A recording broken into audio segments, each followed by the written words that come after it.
Assalamualaikum warahmatullahi wabarakatuh. Alhamdulillahirabbil alamin. Wassalatu wassalamu ala asyrafil anbiya'i wal mursalin wa ala alihi wa sahbihi ajma'in. Yang pertamanya, pihak Kumpulan Muzakarah Kitab ingin mengucapkan terima kasihlah kepada Al-Fadhil Ustaz Solah di atas kesudian untuk menerima jemputan kami bagi mengajarkan pengajian kitab Syama'il Muhammadiyah, dan seterusnya ucapkan juga terima kasih kepada semua para pendengar, di mana insyaAllah pada malam ini merupakan kelas pertama lah bagi pengajian kitab Syama'il Muhammadiyah, anjuran Kumpulan Muzakarah Kitab. Saya juga nak minta maaf atas sebab tak boleh nak buka kamera sebab ada keuzuran sikit malam ni. Tapi kepada para pendengar yang boleh buka kamera, insyaAllah lah digalakkanlah untuk membuka kamera. Sebelum saya menyerahkan majlis kepada Ustaz, ada beberapa perkara lah untuk saya nyatakan. Kepada yang baru pertama kali lah, mungkin ada yang baru pertama kali start ikhlas, untuk pengetahuan, kelas Kumpulan Muzakarah Kitab bersama Ustaz Solah dah banyak kali lah, dan telah mengkhatam beberapa buah kitab. Jadi kebiasaannya kelas akan berlangsung dalam sejam ataupun sejam 30 minit. Kemudian di akhir kelas baru akan dibuka sesi soal jawab. Kebiasaannya begitu. Dan kami galakkanlah untuk diteruskan format seperti itu agar dapat menjaga kelancaran majlis. Dan seterusnya berkaitan dengan hebahan kelas. Hebahan kelas hanyalah dibuat di grup WhatsApp sahaja. Yang grup WhatsApp yang telah tuan-tuan dan perempuan masuklah. Di situ sahaja ada hebahan kelas. Dan kemudian insyaAllah selepas kelas kami akan membuka ruangan chat ataupun mesej di WhatsApp. Sekiranya ada apa-apa soalan yang ingin diajukan kepada Ustaz di luar majlis lah. Dan kami juga disebabkan grup ni sebenarnya agak terbuka, jadi kami nak menyatakan kat sini bahawa kami tak pernah meminta apa-apa, duit ke, wang ke. Jadi kalau ada orang kata apa, individu lah yang ada minta wang ke apa dalam grup WhatsApp tu, itu bukan daripada kami lah, dan kami selaku admin akan bertindak sewajarnya lah. Ini untuk orang kata apa, makluman kepada semua. Dan kemudian sekiranya tuan-tuan dan perempuan terlepas kelas, jangan risau, kami akan sediakan link rakaman, dan link rakaman tersebut akan dihebahkanlah di grup WhatsApp nanti, insyaAllah akan dipinkan di grup kelas nanti, insyaAllah.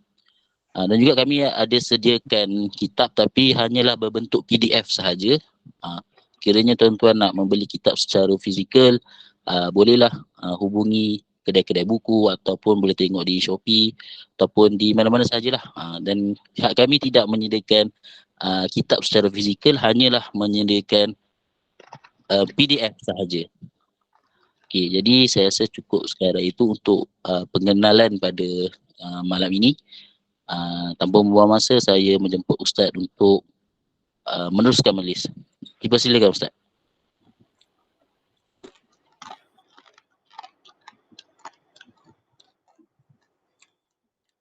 Bismillah.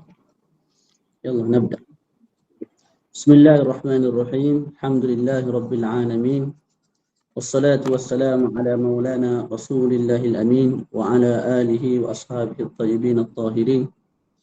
Qala rabbi shrah li sadri wa yassir li amri wa hlul 'uqdatam min lisani yafqahu qawli. Fanawayna at-ta'alluma wa at-ta'lim wa at-tadhakkura wa at-tadhkira wa an-naf'a wal intifa'.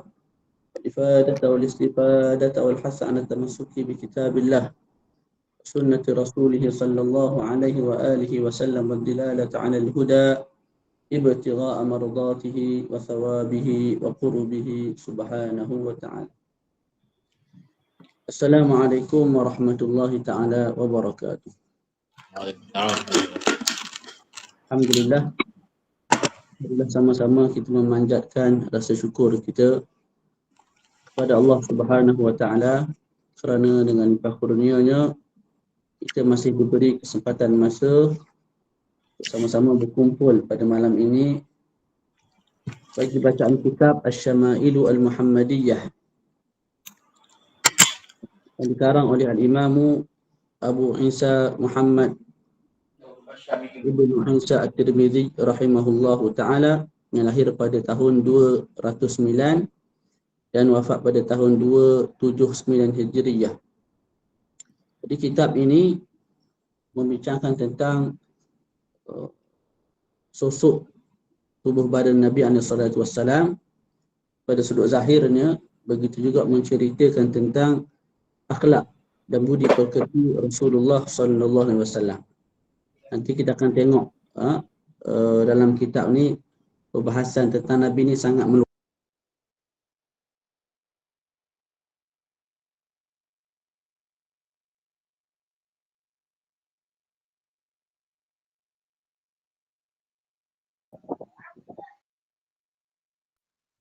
Assalamualaikum Ustaz. Minta maaf Ustaz, suara tu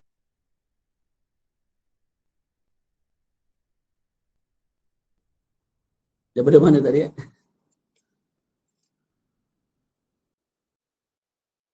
Daripada mana tadi sangkut? baru je lagi Ustaz, baru je. Ya. Baru je. Okey. Jadi tak apa. Kitab ini saya khatamkan dengan Al-Fadhil Ustaz Nazrul Nasir di Bumi Al-Azhar Al-Sharif di Rumah Kedah ketika itu daurah. Dan saya khatamkan juga kali kedua bersama Al-Allamah Al-Syekh Nuruddin Al-Marbu Al-Banjari hafizahullah ta'ala secara rakaman. Nah, dan ini kali pertama lah saya ajarkan kitab ini daripada awal sampai habis. Dalam 2 minggu lepas saya ada buat daurah di Masjid UIA Kuantan, tapi kami hanya membaca setiap awal hadis daripada setiap bab. Ada 56 bab. Jadi insya-Allah syarahan kali ini lebih luas insya-Allah. Rujukan utama saya dalam mensyarahkan kitab ini ialah kitab Al-Mawahibu Al-Laduniyah ala Syama'ili Al-Muhammadiyah yang dikarang oleh Al-Imam Al-Faqih Ibrahim Ibnu Muhammad Al-Bajuri Asy-Syafi'i. Imam Bajuri yang beliau merupakan Syekhul Azhar sabiqan. Nah, insya-Allah taala. Jadi untuk pelajar-pelajar tulabul ilm, lepas belajar tu boleh ulang kaji lah. Sebagaimana maklum, ilmu dia tidak akan lekat molek dalam jiwa kita, dalam akal fikiran kita, melainkan dengan muzakarah, murajaah, mutala'ah. Adapun sekali dengar, betul tinggal, itu untuk orang awam insya-Allah lah tidak ada masalah sangat. Tapi untuk pelajar ilmu tidak sewajarnya. Sebab kita punya target kita akan datang ialah untuk membimbing dan mengajar umat. Maka tidak memadai belajar tinggal. Itu bukan sya'nu at-tullab al-ilm al-mujiddin. Nah, kalau kita start, bismillahirrahmanirrahim. Qala al-musannifu rahimahullah wa nafa'ana bi fid darain amin. Qala bismillahirrahmanirrahim. Jadi al-Imam At-Tirmidzi memulakan kitab beliau dengan bismillahirrahmanirrahim. Sebab apa dimulakan dengan bismillah? Kerana mengikut Al-Quranul Karim, Allah Ta'ala memulakan dengan bismillahirrahmanirrahim, alhamdulillahi rabbil alamin. Kemudian ada juga hadis yang menyebut kullu amrin dzibal la yubda'u fihi bi bismillahirrahmanirrahim fahuwa abtar. Wa fi riwayatin fahuwa aqta. Wa fi riwayatin fahuwa ajdam.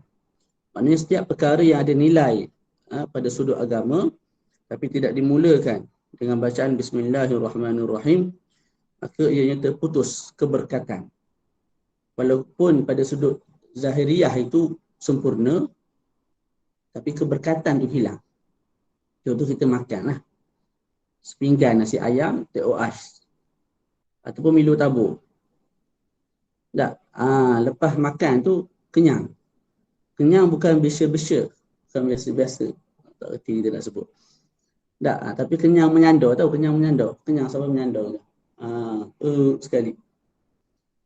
kenyang sudut zahir, tapi keberkatan makanan tu tak ada. Sebab apa? Sebab tidak ada bismillah pada permulaan bacaan. Permulaan makan tu lah. Boleh? Kemudian dalam Hasyiah Al-Bajuri disebut kelebihan-kelebihan membaca bismillah. Cumanya Al-Imam Syekh Muhammad Awamah sebut dalam nota kaki ada beberapa hadis yang wajar dilihat semula kerana tanda-tanda hadis itu maudhu' jelas. Itu kita tak bacalah. Boleh? Nah. Jadi bismillahirrahmanirrahim. Alhamdulillahi wassalamu ala ibadihi alladhina astafa. Alhamdulillah, mana segala puji bagi Allah Subhanahu wa ta'ala. Jadi alhamdulillah ni kalau siapa yang belajar nahwu dia tahulah. Ataupun balaghah, alhamdulillah. Alhamdu mubtada', lillah tu khabar. Tak. Jadi jumlah sini jumlah khabariyah. Jumlah khabariyah ni maknanya kita nak beritahu orang, Zaid diri, Zaid tidur. Segala pujian bagi Allah. Tak. Walaupun jumlah ini jumlah khabariyah, tapi yang kita kehendaki dengan alhamdulillah ialah insya'ul hamd. Insya'ul hamd maknanya kita nak start memuji. Maka kita sebut alhamdulillah. Jadi kat sini alhamdulillah mubtada' khabar, jumlahnya khabariyah, tapi sebenarnya ialah ianya insya'iyah pada sudut makna, pada sudut makna. Boleh? Tu. Ini kalau ibu ayah ataupun apa nama yang tak faham tu kira angguk je lah. Lepas ni kita tak bincang benda-benda pelik gini. Mula-mula je ni. Okey, wassalamun dan salam. Salam kat sini ada tanwin, salamun. Tanwin dalam bahasa Arab ni banyak function, banyak kegunaan. Tidak dibaca assalamun, dibaca salamun. Apa faedah salamun ditanwinkan? Sebagai ulama sebut li ta'zim, untuk membesarkan. Mana salam yang sangat agung. Ke atas hamba-hamba yang Allah Ta'ala pilih. Yang makna agung tu kita dapat daripada mana? Daripada tanwin tu. Boleh? Itu menurut sebahagian ulama. Jadi wassalamun dan salam. Salam apa? Salam biasa-biasa, tak salam yang sangat agung ke atas hamba-hamba Allah Ta'ala yang Allah Ta'ala pilih. Okey. Jadi kalau tengok dalam kitab ni, saya sebut alhamdulillah wassalamun. Tidak ada wassalatun. Ada salam semata-mata. Selawat tak ada. Sedangkan sebahagian ulama mengatakan kalau kita memberi salam sahaja kepada Nabi, tidak memberi selawat, ataupun memberi selawat sahaja, tidak memberi salam, maka hukumnya makruh. Dia mesti syarak. Tak. Maka adakah Al-Imam At-Tirmidzi melakukan satu perkara yang makruh? Maka dalam Hasyiah Bajuri itu ditulis jawapan lah. Imam At-Tirmidzi tidak melakukan perkara yang makruh kerana boleh jadi beliau tidak memegang pandangan yang mengatakan makruh. Boleh. Antaranya ialah Al-Imam Khatimatul Huffaz Ibnu Hajar. Imam Ibnu Hajar sebut lam aqif ala dalilin yaqtadil karaha. Aku tidak jumpa dalil yang mengatakan makruh kalau salam sahaja tanpa selawat atau selawat sahaja tanpa salam. Itu satu jawapan. Jawapan kedua, yang disebut oleh ulama makruh salam sahaja tanpa selawat sahaja tanpa salam itu kalau tidak ada langsung dalam majlis ataupun dalam kitab. Mana salam tu sebutir sekor gitu je. Sampai ke habis kitab tak ada dah salam, tak ada dah selawat. Ataupun selawat saja tak ada dah salam. Itu makruh. Tapi kalau salam duduk depan, lepas tu selawat kat belakang ni berlambak-lambak, maka tidak makruh. Jadi Imam At-Tirmidzi tidak melakukan perkara yang makruh. Sebab apa? Walaupun pada permulaan disebut wassalamun dan salam kat atas Nabi. Ada juga selawat-selawat yang banyak kali diucapkan oleh Al-Imam At-Tirmidzi bila mana menyebut nama baginda Rasul sallallahu alaihi wasallam pada hadis-hadis yang akan datang, pada muka surat yang akan datang. Boleh. Kemudian kalau ada orang kritik, ini mula-mula ni saya baca gini ni. Lepas ni kita tak baca gini lah. Kalau baca gini, tak tahu bila habis. Takut akhir sekali, darsa yang terakhir tak ada orang dah. Tinggal saya seorang syarah depan apa? Depan kamera. Dah. Mula-mula je. Okey. Kalau dikatakan, sepatutnya Imam Tirmidzi memulakan juga kitab beliau, iaitu Asy-Syama'il Al-Muhammadiyah dengan bertasyahud.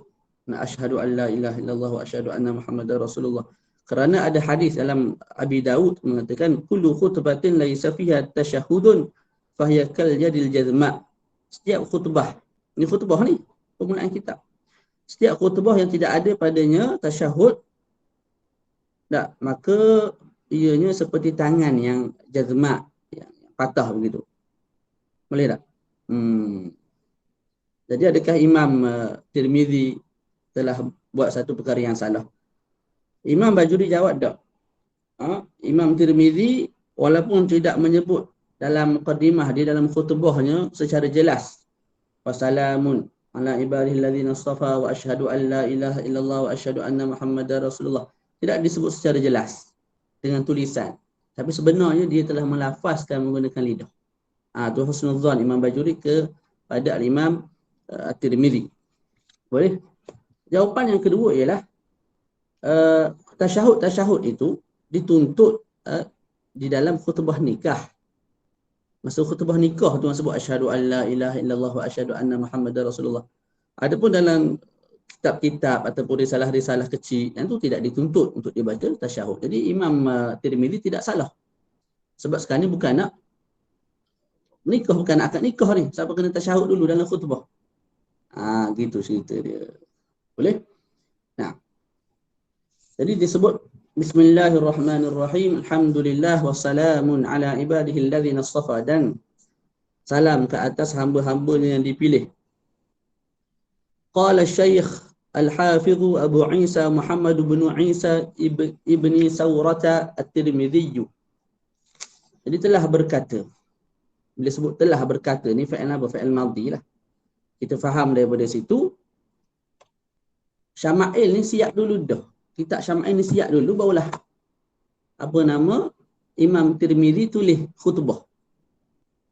Sebab tu Imam Tirmizi sebut qala, telah berkata. Mana telah berkata, lepas-lepas tu. Mana hadis tu daripada hadis pertama sampai 405 tu telah berkata, telah diselesaikan. Sekarang baru aku nak tulis khutbah. Maka disebut oleh Syekh qala, bukan yakunu. Bukan fa'il mudhari'. Boleh? Tahammulah sikit orang apa nama ibu-ibu ayah-ayah. Majlis kedua tak ada lagi ni. Takut lari ya. Ya Allah.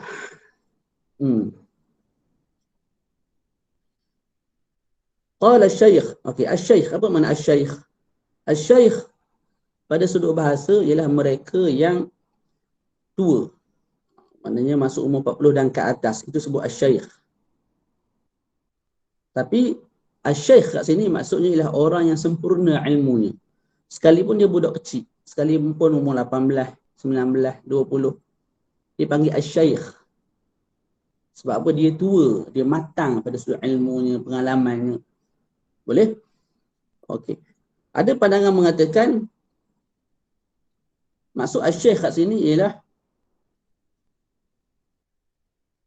satu umur yang disunatkan seseorang tu menyampaikan hadis, iaitu umur lingkungan 50 sampai ke 80. Mana ada orang kata qala Syekh Al-Hafiz. Asy-Syaikh kat sini maknanya seorang individu yang umurnya 50 ke atas. Sebab ketika itulah disunatkan seseorang tu menyampaikan hadis. Maka pandangan itu kita tolak. Pandangan itu tertolak. Sebab apa? Pandangan yang mengatakan sunat menyampaikan hadis ketika mana umur seseorang tu 50 sehingga 80. Dan ketika itu digelar sebagai Asy-Syaikh. Pandangan itu tertolak kerana apa? Kerana kelayakan untuk menyampaikan hadis. Buat majlis hadis, sampaikan hadis. Tak, bukan di atas umur 50, 60, 70, tak. Tapi ke atas kelayakan seorang muhaddis. Sebab tu Al-Imam Al-Bukhari telah menyampaikan hadis sedangkan di mukanya tidak ada sebarang bulu lagi. Mana tidak ada janggut, tidak ada anfaqah ni. Mana muda lagi lah. Malah beliau pernah menegur sebahagian masyayikh dia yang tersilap dalam sanad ketika umur yang sangat muda lagi. Begitu juga Sayyidina Imam Malik ketika umur 17 tahun telah meriwayatkan hadis. Begitu juga Imam Syafi'i dalam umur yang muda telah meriwayatkan hadis. Boleh? Jadi Asy-Syaikh kat sini bukan bermaksud umur 50 sehingga 80 sehingga dikatakan sunat bagi dia menyampaikan hadis tidak. Malah Asy-Syaikh kat sini maksudnya apa? Orang yang benar-benar matang dan gagah pada sudut ilmunya. Selesai. Qala Syekh Al-Hafiz Abu Isa, telah berkata Syekh Al-Hafiz. Al-Hafiz sini bukan maksudnya hafal Quran tak. Al-Hafiz kat sini ialah salah satu martabat ahlul hadis. Jadi martabat ahlul hadis ni ada 5. Yang pertama at-talib, orang yang baru belajar macam kita lah. Yang kedua muhaddis, orang yang menerima hadis dan ambil berat dengan ilmu dirayatul hadis. Dirayah ni mana kenal pasti hadis ni sahih, hadis ni maudhu', mengenal tentang rijal hadis. Kemudian yang ketiga kita sebut al-hafiz, iaitu mereka yang menghafaz 100,000 hadis matan dan sanad. Yang keempat al-hujjah, iaitu mereka yang menghafaz 300,000 hadis. Kemudian al-hakim, iaitu mereka yang meliputi ilmunya pada keseluruhan hadis. Cuma dalam nota kaki itu Al-Syekh Muhammad Awamah kata pada martabat dan ta'arif ini ada nazarun tawil, ada kritikan lah oleh ulama-ulama mustalah hadis yang tu boleh rujuk semula. Naam. Qala Syekh Al-Hafiz Abu Isa Muhammad, telah berkata Syekh Al-Hafiz Abu Isa. Jadi Abu Isa tu kunyah bagi Imam Tirmizi. Anak beliau nama Isa. Jadi kita gelar dia Abu Isa, Pak Isa, ayah Isa. Boleh. Muhammad itu nama beliau. Ibnu Isa. Isa tu nama.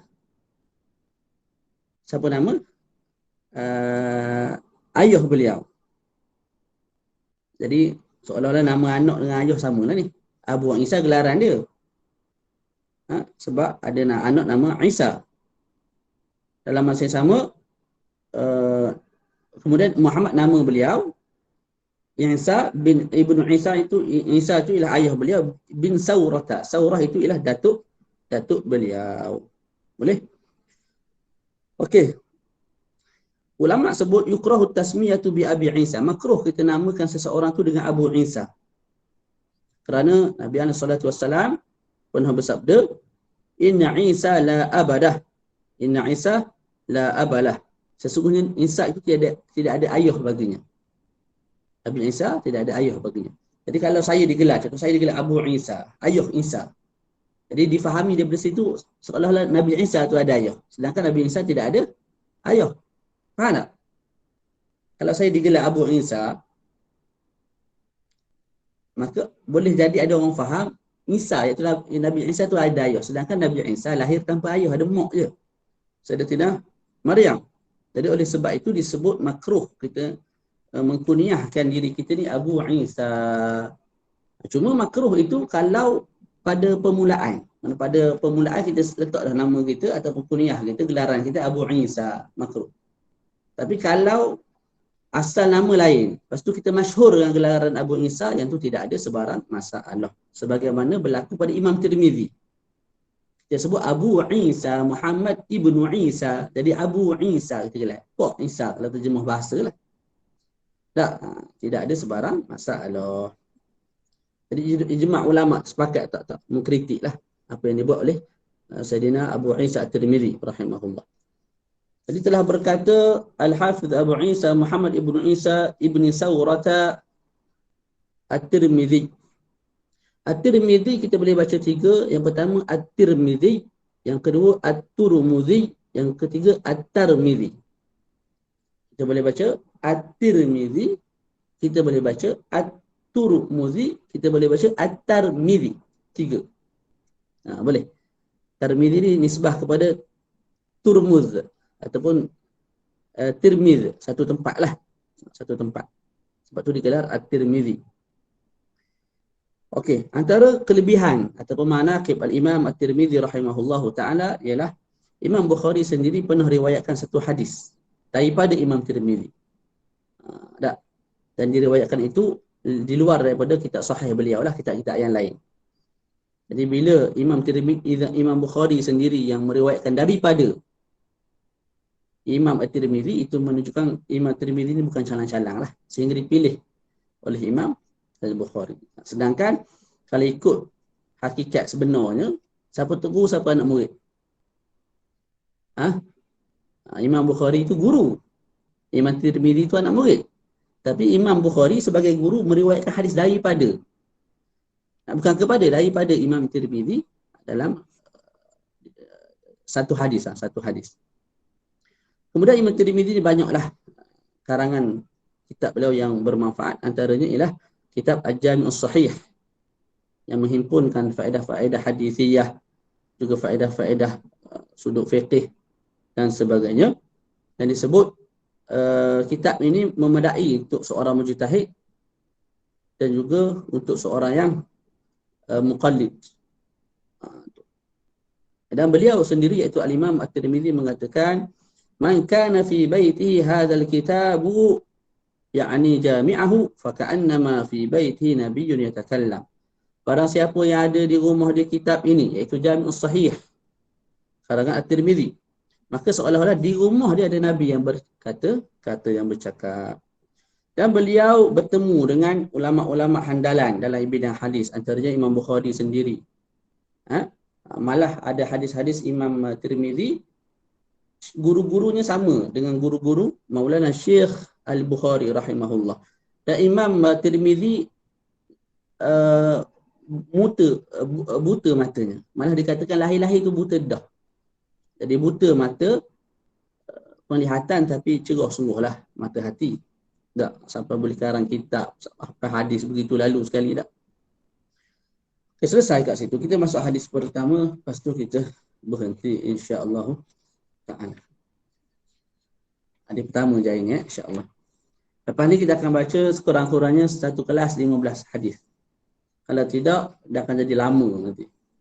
Tak tahu bila habis. Kalau 15 hadis, insya-Allah dalam 20 kali, 25 kali habislah insya-Allah. Boleh? Jadi bismillahirrahmanirrahim, wa bihi ilaihi. Ataupun kita baca dulu, babu ma jaa fi khalqi Rasulillah sallallahu alaihi wasallam. Bab pertama membicarakan tentang khalqi. Apa khalqi? Rupa, bentuk tubuh Nabi alaihi salatu wassalam. Al-khalqu sebenarnya banyak maksud. Antaranya ialah menciptakan. Makna lain bagi al-khalqu ialah makhluk. Tapi makna al-khalqu dalam bab ini ialah babu ma jaa fi khalqi, bukan makhluk, bukan juga menciptakan, tapi maknanya ialah suratul insan al-zahirah, rupa luaran manusia. Jadi sekarang ni nak bincang tentang rupa luaran baginda Nabi alaihi salatu wassalam. Ya Allah. Tak. Kalau al-khuluqu itu akhlak. Al-khuluq. Okay. Sebelum kita masuk akhbarona, ada satu soalan. Kenapa Al-Imam At-Tirmizi mendahulukan hadis yang menceritakan tentang rupa paras, sedangkan yang lebih penting ialah sifat dalaman Nabi itu, ibadat Nabi, akhlak Nabi, itu yang lebih penting daripada rupa paras. Tapi kenapa didahulukan tentang rupa paras? Maka jawapannya ialah kerana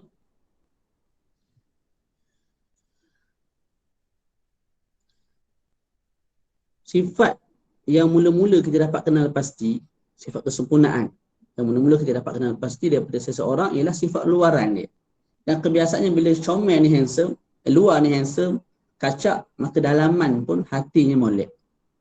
Walaupun ada sebaliknya, tak muka kemah, tapi curi duit syarikat, mana kaki lebong, ada juga jenis lagu tu. Tapi kebiasaannya muka handsome, dalaman pun comel. Dan juga untuk kita ikut tertib lah. Kita start dulu dengan perkara yang kurang, iaitu benda yang lahiriah. Kurang tu nisbah kepada kita lah. Kemudian barulah kita pergi pada perkara yang lebih mulia, iaitu perkara yang batiniyah, berkait dengan jiwa. Adapun nisbah kepada Nabi, zahir batin, Nabi ialah satu zat yang sangat agung dan mulia. Okay.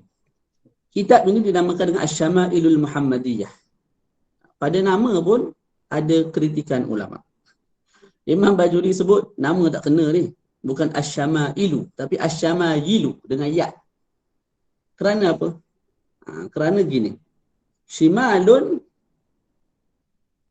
dia ada dua makna. Kiri, tangan kiri, belah kiri, shimal. Dan juga tabiat. Tabiat. Akhlak. Okey.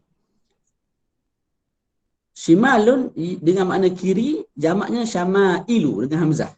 Shimalu dengan makna kiri, jamak dia ialah syamailu dengan hamzah.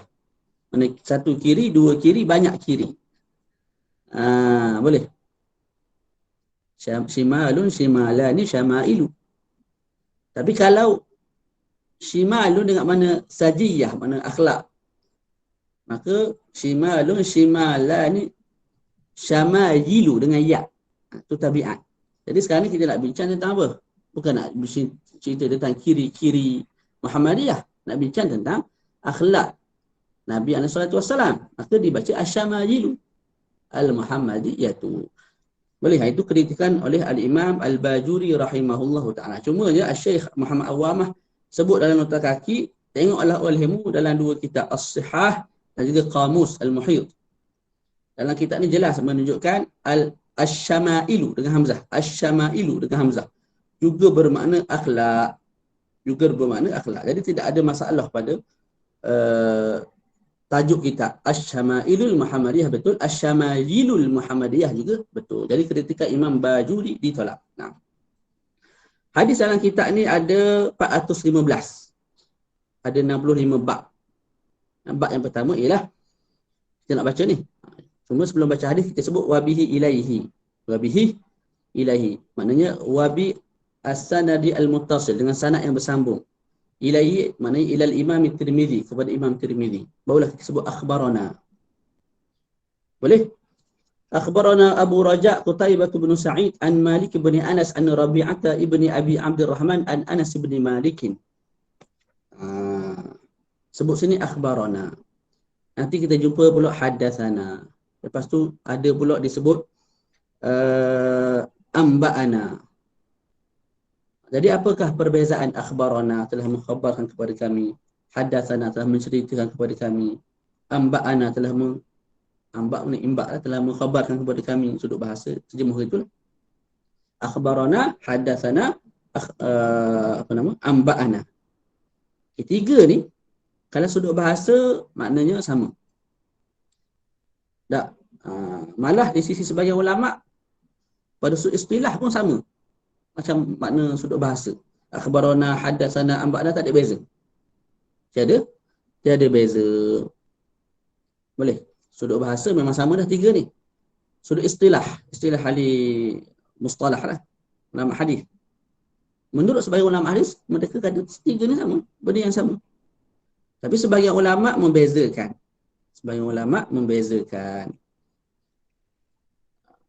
Mereka kata macam mana? Kalau haddatsana telah menceritakan kepada kami, haddatsana itu kita guna kalau syekh yang baca hadis pelajar dengar. Contoh macam saya sekarang ni kan, saya baca hadis, anak-anak baca hadis. Antum semua dengar. Maka ketika itu antum bila nak cerita pada orang lain, antum sebut haddatsana. Sebab apa? Syekh tu guru baca, kita dengar. Kita sebut haddatsana. Tapi kalau akhbarana terbalik. Kita baca, tok guru dengar. Kita baca hadis. Annahu sami'ahu innamal amal, kita baca hadis, tok guru dengar. Itu kita sebut akhbarana, telah mengkhabarkan kepada kami. Bila sebut akhbarana tu fahamlah. Kita baca, tok guru dengar. Adapun amba'ana itu dengan ijazah. Tok Syekh bagi ijazah. Kitab ke hadis ke?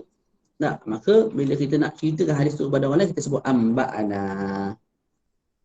Faham? Dan istilah-istilah tadi tu benda yang comel lah, tapi lah taklah sampai ke peringkat wajib. Nah, khair insyaAllah. Kemudian para ulama berbeza pandangan. Yang mana lebih afdal? Tok guru baca kita dengar, ataupun kita baca tok guru dengar, ataupun dua tu levelnya sama.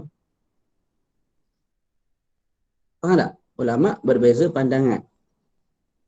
Apa yang lebih afdal? Tok guru baca kita dengar, ataupun kita baca tok guru dengar, ataupun dua tu levelnya sama, tidak ada yang lebih afdal. Dalam masalah ini kita ada tiga pandangan. Imam Malik dan ashabuhu dan pengikutnya mengatakan sama. Tok guru baca, anak murid dengar, anak murid baca, tok guru dengar sama. Tapi Al-Imam Abu Hanifah dan Nu'man dan juga Ibnu Abi Zaib mengatakan Yang lebih comel ialah al-qira'ah ala syekh. Mana kita baca, tok guru dengar. Kita baca, tok guru dengar. Jumhur ulama' ataupun jumhur ahli masyriq mengatakan tok guru baca, kita dengar. Itu lebih comel. Jadi khilaf lah. Khilaf. Boleh? Nah. Tu seorang-seorang keluar tu. Bosan tu. Tak. Okey, khair insyaAllah. Kemudian yang terakhir sebelum kita masuk, dalam kitab hadis ni kadang-kadang kita jumpa dana, sana. Tak. Itu ringkasan. Kalau dana ataupun sana tu ringkasan kepada haddatsana. Kalau ana ataupun rona itu ringkasan kepada akhbarona. Kalau ana ada juga ringkasan kepada kepada amba'ana. Jadi yang kalau jumpa dalam hadis tu jangan sebut ana tu nak saya, bukan? Itu ringkasan. Disebut oleh Imam Al-Bajuri rahimahullah. Kita baca hadis.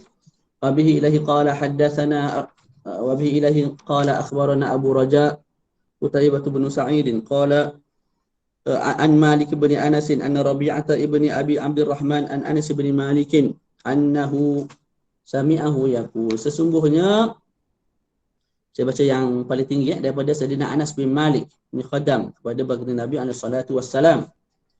Hampir 10 tahun jadi khadam kepada Nabi. Dan beliau pernah didoakan oleh Nabi. Ketika mana ibu beliau berkata kepada Nabi, ya Rasulullah, ud'u li Anas, doakan untuk Sayyidina Anas.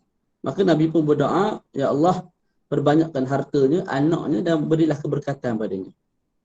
Maka kata Sayyidina Anas, aku ni telah menanam dan mengebumikan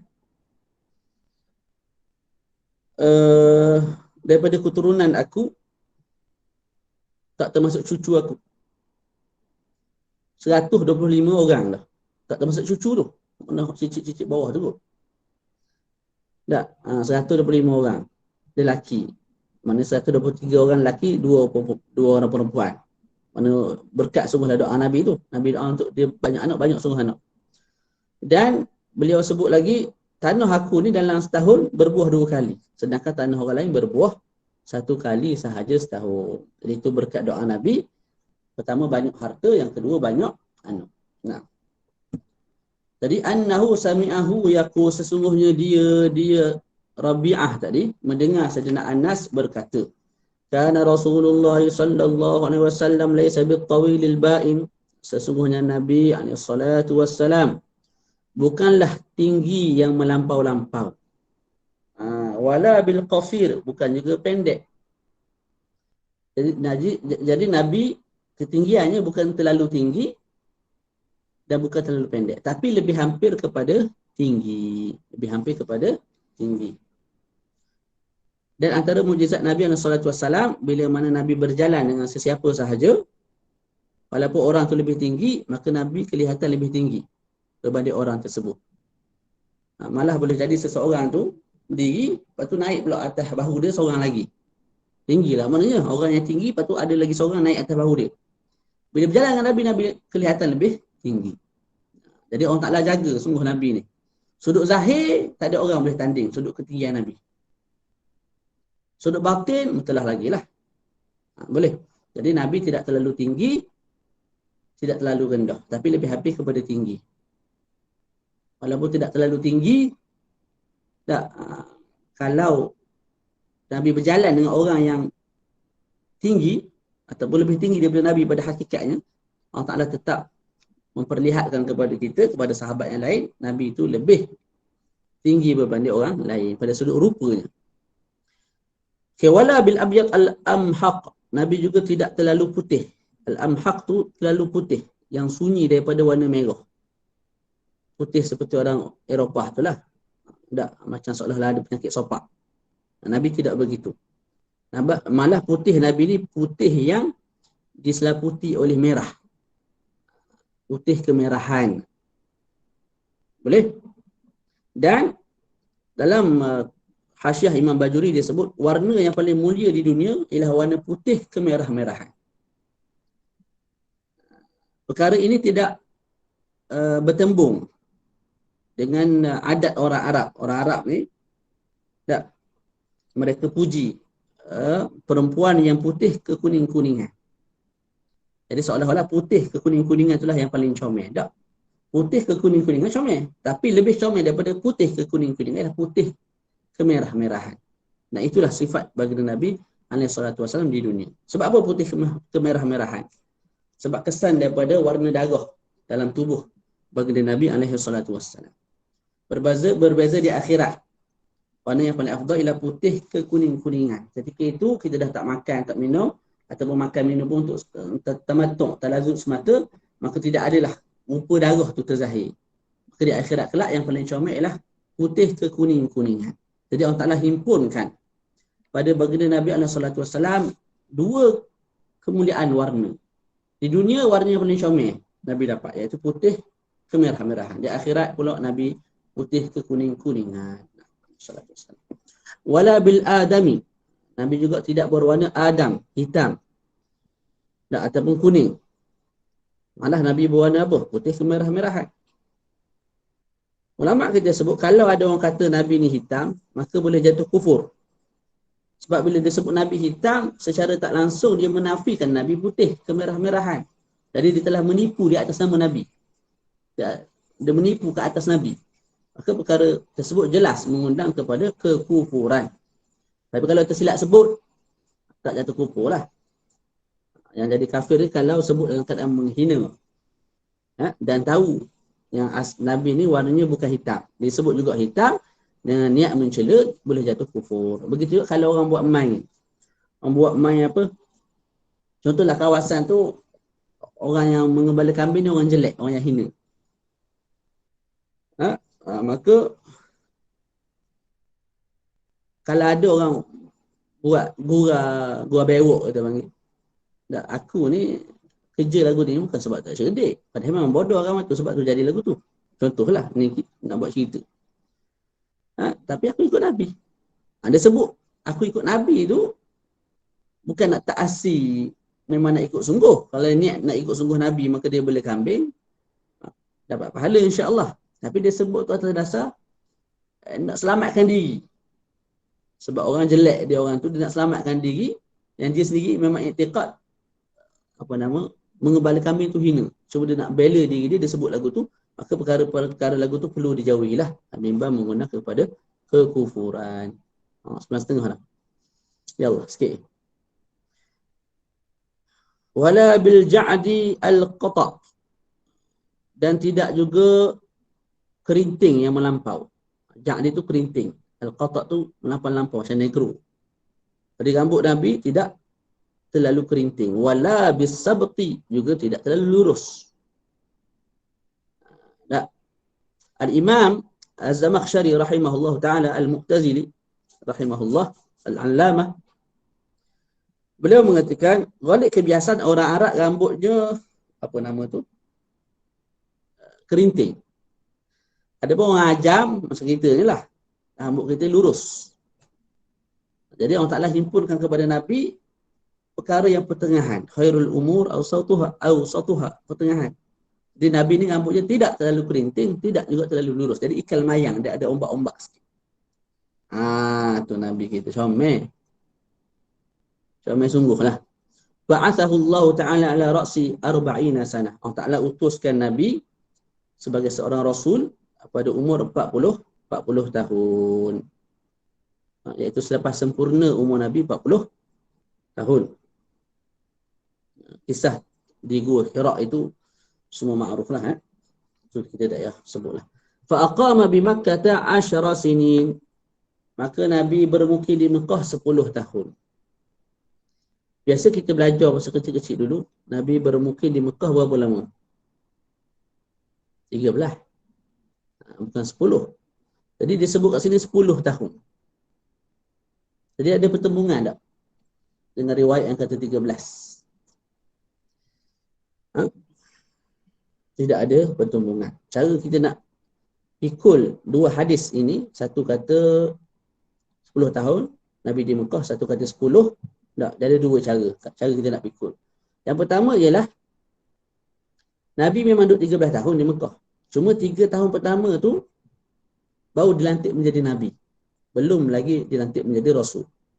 3 tahun pertama Nabi, 10 tahun kedua tu Rasul. Maka 10 tambah 3 jadilah 13.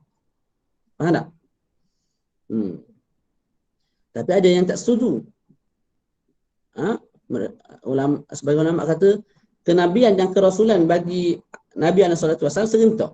Bukan Nabi dulu 3 tahun, lepas tu barulah diangkat sebagai Rasul. Tak. Serentak. Nabi dan Rasul tu serentak. Dalilnya berdalil bila mana selepas Nabi diberi wahyu di Gua Hira, 3 tahun pertama, selepas dapat wahyu pertama tu, Nabi juga berdakwah kepada umat secara rahsia. Jadi itu bukti 3 tahun pertama tu bukan sekadar Nabi tak, malah Rasul. Sebab tu Nabi mengajak umat kepada agama Islam. Faham tak? Jadi kalau kita sebut 13 tahun itu kenabian dan kerasulan itu serentak, maka cara kita nak pikul hadis yang mengatakan 10 tahun itu mimbabil kasri. Kasri tahu tak kasri? Bunda. Mana kalau lebih daripada 60 tu kita sebut 60. Tapi 63. Umur apa? Umur saya 50. Sebenarnya 55 tapi sebut 50. Tak, umur saya 13. Saya 10. Sebenarnya 13. Itu mimbabil kasri. Jadi kat sini fa aqama bi Makkah, baginda Nabi SAW duduk di Mekah 10 tahun. 10 tahun maksudnya apa? 10. Maksudnya 13 tahun. Lepas tu kenapa sebut 10? Pundar.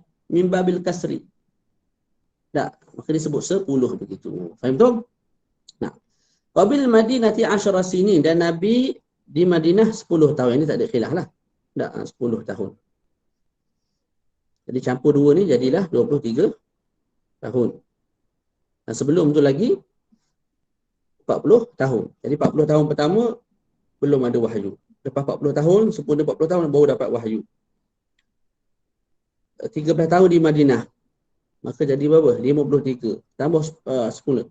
13 tahun di Mekah jadi 40 tambah 13. 40 tahun sebelum dibangkitkan menjadi Rasul. Lepas tu 13 tahun. Jadi 53. Lepas tu tambah pula 10 tahun di Madinah, maka jadi 63 umur baginda Nabi SAW. Ya Allah, na'am. Wa tawaffahu Allahu ala ra'si 60 sanatan. Dan Allah Ta'ala mewafatkan baginda Nabi SAW pada umurnya 60 tahun. Jadi Nabi SAW bermula sakit pada akhir bulan Safar. Dalam tempoh lebih kurang 13 hari. Kemudian Allah Ta'ala memberi pilihan kepada Nabi dengan dua pilihan. Sama ada kekal hidup dengan kemewahan dunia ataupun memilih apa yang ada di sisiku. Maka Nabi memilih apa yang ada di sisi Allah Subhanahu Wa Ta'ala. Kemudian Nabi berkhutbah di atas mimbar dan Nabi sebut inna abdan khayyarahullahu ta'ala ila akhirih. Mana sesungguhnya hamba diberi pilihan oleh Allah Ta'ala akan dua perkara tadilah. Sama ada kekal di bumi dalam keadaan hidup dengan kemewahan ataupun kembali kepada Allah Ta'ala. Jadi Maulana Sayyiduna Abu Bakar radhiyallahu ta'ala anhu faham apa yang dimaksud oleh Nabi. Maka Sayyidina Abu Bakar nangis sebab dia faham ini petanda Nabi akan pergi tak lama lagi. Jadi Sayyidina Abu Bakar sebut pada baginda Nabi, fadainaka ya Rasulullah bi abaina wa ummahatina. Kami tebus kamu ya Rasulullah dengan mak-mak kami, dengan ayah-ayah kami. Maknanya ambillah mak kami, ayah kami, atuk kami, nenek kami, anak-anak kami, yang penting kamu ada dengan kami. Maka Nabi pun membalas, inna min amannin nasi alayya fi suhbatihi wa malihi Abu Bakar. Kalau kuntu muttakhidan min ahli al-ardi khalila lattakhadhtu Abu Bakrin khalila. Walakin ukhuwatul Islam. Jadi Nabi balas, sesungguhnya manusia yang paling banyak berjasa kepada aku ialah pada sudut suhbahnya dan juga hartanya ialah Sayyidina Abu Bakar. Kalau aku boleh mengambil kekasih daripada ahli bumi, maka aku akan mengambil Sayyidina Abu Bakar sebagai kekasih. Tapi ukhuwatul Islam, hubungan saudara sesama Islam. Sebab apa Nabi sebut begitu di akhir hadis? Akan tetapi ukhuwatul Islam. Mana aku dengan kamu wahai Abu Bakar saudara seagama. Kekasih? No, tidak. Alasannya ialah kerana Nabi ini kekasihnya hanya satu, Allah Subhanahu Wa Taala. Bila Allah dah ada dalam hati, maka manusia ataupun makhluk lain tidak boleh mencari ruang dalam hati baginda Nabi alaihi salatu wassalam. Okey.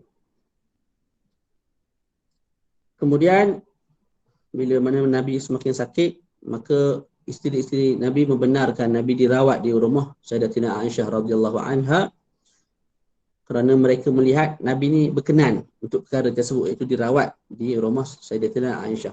Dan Nabi wafat pada hari Isnin ketika mana waktu duha, waktu sedang panas, waktu duha lah. Okey, baca. Wa tawaffahu Allahu ala ra'si sittina sanah. Dan Allah Ta'ala mewafatkan Nabi pada umur 60 tahun. Ini pun menjadi sedikit muskilah sebab ada 3 riwayat. Ada riwayat datang beritahu Nabi wafat umur 60 tahun, 60 tahun dalam matan atas 60. Ada kata 63, ada kata 65. Jadi sebenarnya tidak ada pertembungan, cara kita nak himpunkan begini. Yang kata 63 memang 63 lah Nabi wafat. Yang kata 60 itu mimbabil kasri, bundar tadi. 63 sebut 60. Yang kata 65 pula mereka kira tahun lahir dan tahun wafat. Jadi lahir umur Nabi 63, umur Nabi 63. Campur tahun lahir dan campur tahun wafat 2 tahun kan? Maka jadilah 65. Maka tidak ada pertembungan. Kesimpulannya Nabi wafat alaihi salatu wassalam pada umur baginda 63 tahun. Nah. Walaysa fi ra'sihi wa lihyatihi 20 sya'ratan bayda. Dan tidak ada ketika Nabi wafat itu pada kepala Nabi, pada rambut Nabi dan juga pada janggut Nabi 20 uban yang putih. 20 rambut yang putih. Tidak ada.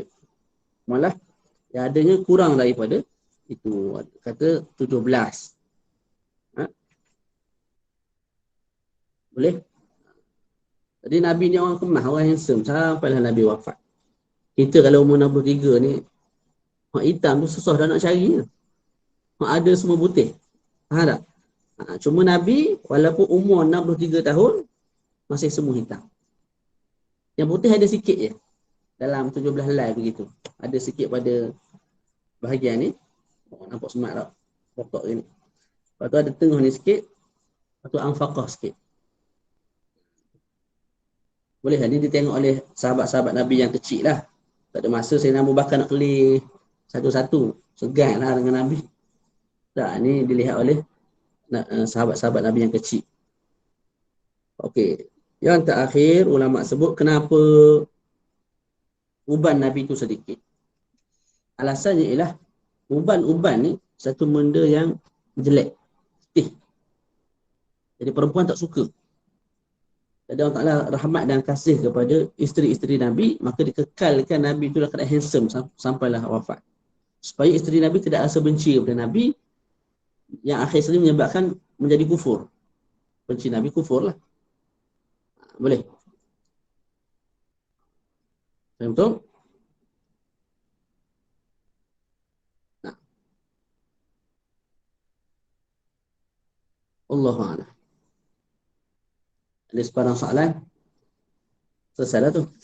Kisah tentang batang tubuh Nabi SAW, hadis pertama. Nanti insyaAllah sesi akan datang kita akan habiskan tentang ma ja'a fi khalqi Rasulillah sallallahu alaihi wa alihi wasallam. Jadi untuk hadis akan datang ni kita akan baca agak lajulah. Kalau baca macam ni memang tak urut lah. Untuk main satu hadis satu kali, maknanya kena ada berapa majlis? 15 kali majlis. Maknanya beruban lah maknanya. Habis seminggu sekali. Ada soalan? Baik, terima kasih ucapkan kepada Fahri Ustaz. Seterusnya kita akan buka pada sesi soal jawab. Jadi tuan-tuan perempuan sidang pendengar kalau nak bertanya, boleh bertanya secara verbal, boleh buka mic. Dan kemudian kalau ada nak bertanya melalui chat boleh sahaja, dan insyaAllah lah saya akan baca soalan-soalan tersebut. Okey, dipersilakan.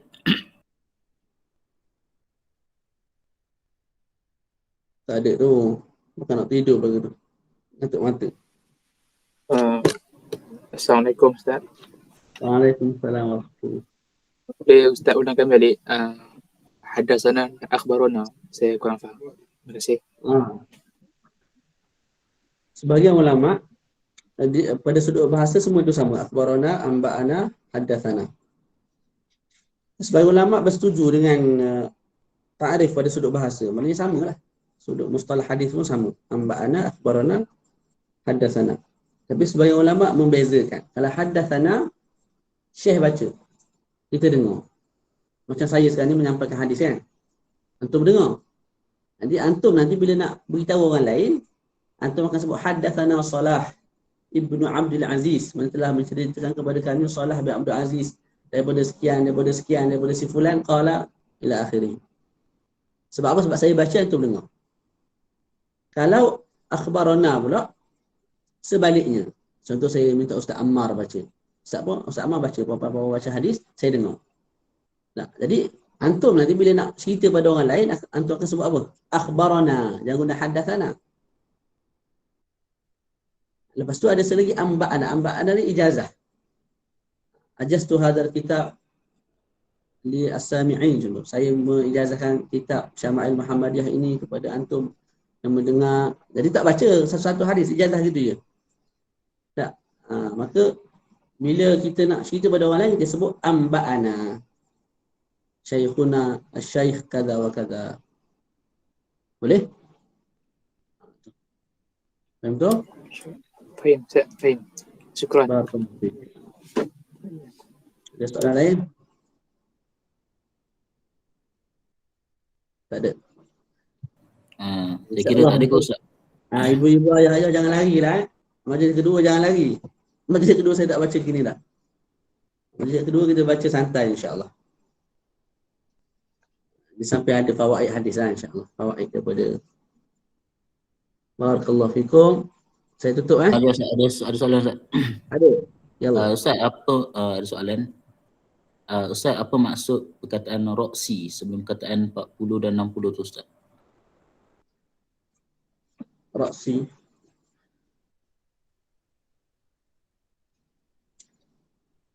Ala raksi 60 sana. Di atas apa? Permulaan 60 tahun. Maknanya disebut dalam syarah indastikmaliha. Mana ketika mana sempurna 60 tahun. Itu makna ala raksi 60 sana. Ketika mana sempurna. Dia ada beza baru masuk 60 dan sempurna 60.